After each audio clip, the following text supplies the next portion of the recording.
Hello everyone, welcome again in Engman YouTube channel. So in this video, we will have another question and answer session. And today's topic is still about skin factor and effective wellbore radius.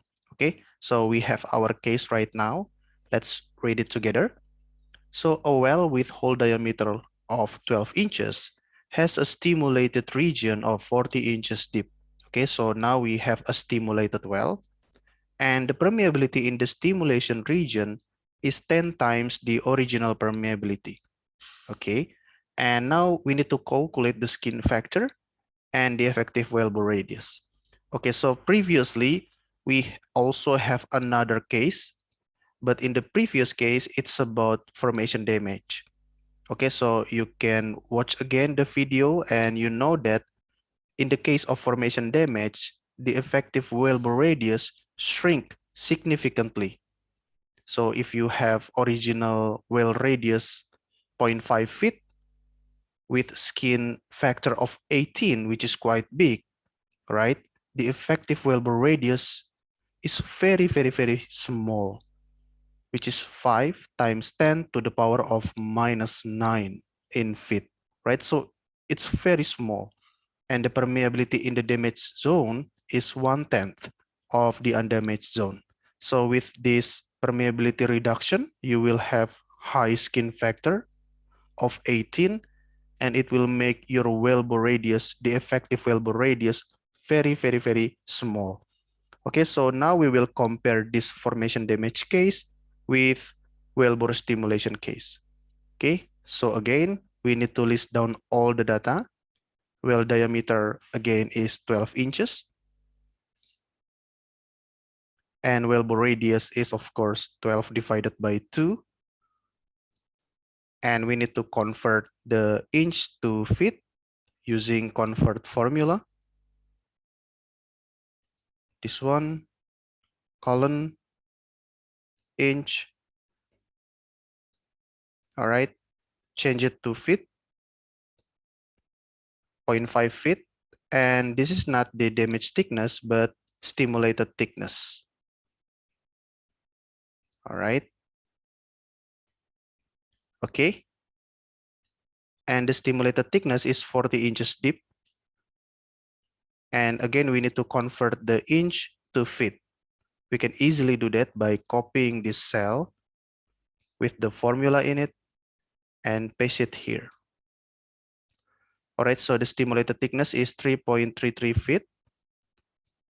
I will decrease the decimal.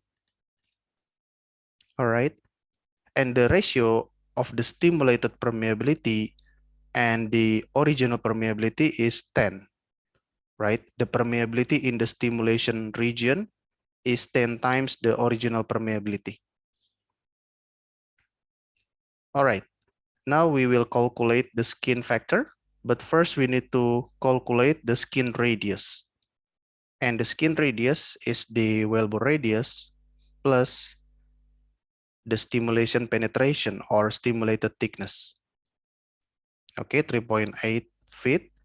And to calculate the skin, we can use this formula.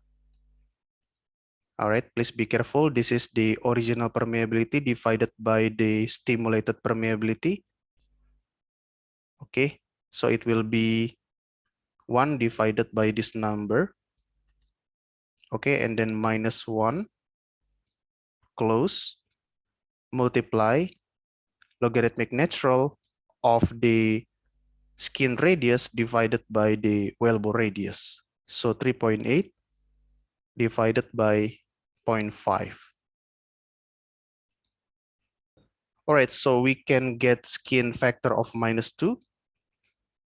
All right, so even we get stimulation effect of 10 times, all right, the permeability in the stimulation region is 10 times the original permeability, but the skin factor is only -2, okay? It's quite different from the formation damage case.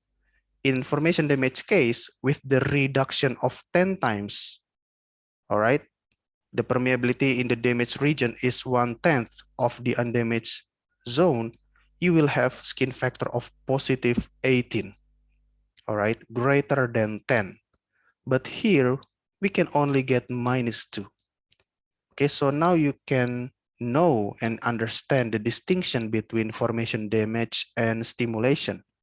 In formation damage, it is not rare that you can have very big positive skin factor, all right, 18, 20, but in stimulation case, you cannot achieve -18, -20, cannot. Why?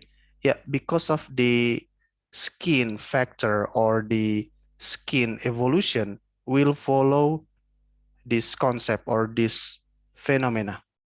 Okay, that's why in stimulation case you can get only -1, -2, and maybe maximum -5. Okay, so please be careful there.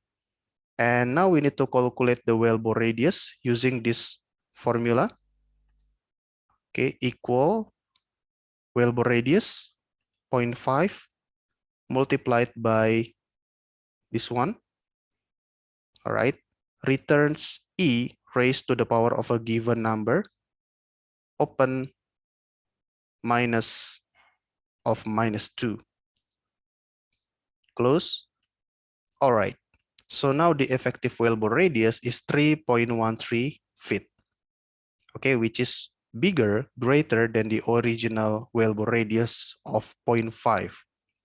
So we can enlarge our effective wellbore radius if we divide this number with this number 6.3 times. Okay, so by doing stimulation, for example, matrix extradizing, you can enlarge your wellbore radius 6 times so that you can get effective wellbore radius of 3.13 feet.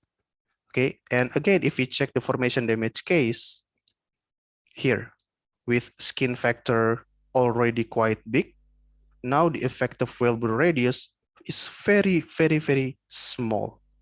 But you cannot expect having very, very, very big wellbore radius in stimulation case, right? In this case, you can only get 3.13 feet, which is 6 times bigger than the original wellbore radius. But that's sufficient. It's already very, very good to improve your productivity.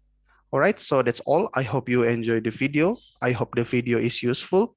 Thank you so much for watching and see you again in the next Angman videos. Thank you.